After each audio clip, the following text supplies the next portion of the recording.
teh giliran bisa tanah masuk karawuh koplok teh. Mang, lagi naon? Si Carwadi gini. Teh nanya deui, lagi naon. Teh kadeuleuna tek naon aing tah? Gini, Mang. Mang, si Yuli mau cerai sama salakinya. Cek Mang, kumaha? Pasti ujung-ujungnya kana ngimpi dewa ya. Lain, dia mah si Yuli. Mang, si Yuli cerai sama salakinya. Menurut Mang, kumaha?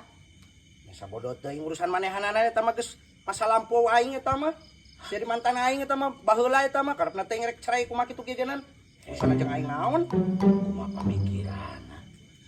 Si Yuli teh Mang mau cerai sama salakinya. Kan seenggaknya si Yuli teh pernah deket sama Mang. Nah, terserah segala. Ya karep teuing urusan manehanana erek cerai erek pepegatan erek kitu kieunan. Walaupun manehna geus pernah ngadeukeutan jeung urang, tapi aing teu peduli karepna teuing. Itu mah urusan keluarga manehanana. Saenggeuna si Mang teh atuh harusnya peduli saeutik Mamang ka si Yuli. Nah, aing kudu peduli kumaha? Ke lamun aing peduli pamajikan aing adat kumaha?